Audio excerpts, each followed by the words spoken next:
Hello and welcome to Testimony Tuesdays. This is a new series as part of Christ Central's daily devotionals. From now on, every Tuesday, you'll be hearing from a different person in our church, and they'll be sharing their testimony, their story, something that God has done in their life, or perhaps how they became a Christian in the first place.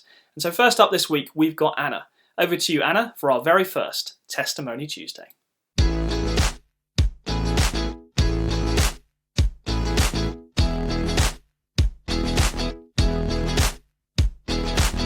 Hi everyone, I'm Anna and I'm a member of Christ Central. Today I'm going to share my story with you. First, I'm going to go back to 2007 when I was 11 years old. I had just started secondary school, and in the October, unfortunately, I had a serious road traffic accident where I broke both of my legs and severely injured my brain.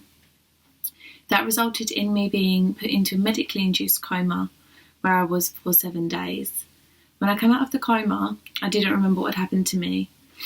So when someone explained the story, I was genuinely surprised to be alive. When my nan visited me, she told me that everyone at her church had been praying for me. She also said to me, "Anna, it's funny, everyone says that they don't believe, and then something like this happens, and everyone prays." Even years later, I would bump into people who would tell me how they had prayed for me and for my recovery. When I had fully recovered, I went back to normal life, I went back to school, I had to learn to walk again, so I had a lot going on and I was very preoccupied. I was swept up in the world, and for the next couple of years, I didn't really think about God at all. One thing that didn't change though was how lucky I felt to be alive. Fast forward to 2017, after a bit of a difficult time, I found my new job and I started working with Charlotte, who is actually a member of our church. We instantly got on and started to form an amazing friendship. At the time, I wasn't in a very good headspace, and that deteriorated during the next year. As Charlotte and I grew closer, it became clear that we were meant to be on each other's paths. We were able to share things with each other, and she told me all about her faith. She asked me to go to church with her a few times, but I didn't feel like it was going to be for me, and I was worried that I wouldn't fit in.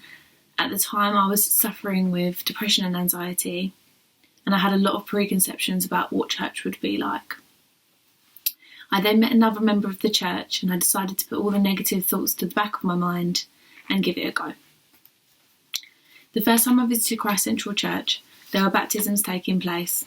As soon as I walked into the church, unlike I thought I would, I felt welcomed and I felt at ease straight away. During the service, I felt different in a way that I couldn't explain at the time. Hearing the testimonies of those getting baptised brought me to tears. Before I left, a couple at the church prayed for me and prayed for my anxiety and depression, and I physically felt it leave my body. When I walked out of the building, I had already made the decision that I was going to give my life to Christ. That same day, one of my friends gave me a call because she wanted to check up on me and see how it was. And she instantly said I sounded different. Of course I sounded different. I had changed that day. It was the day that I was saved, and it was the start of my new life. The following week, everything was different for me. I began to see things that I'd never seen before, things that hadn't even crossed my mind or occurred to me or entered my vision. It has now been a year and a half since that day, and a year since my baptism. This has undoubtedly been the best time of my life. I have gained a new family. God has blessed me in many ways, and I'm happier than ever. I felt worthless, and now I know my worth. I felt weak, now I am strong. I felt insecure, and now I am confident. All of these things are because of God. I couldn't be more grateful for all He has given me and continues to give me. Romans 15:13 says, "Now may the God of hope fill you with all joy and peace." Thank you, Lord.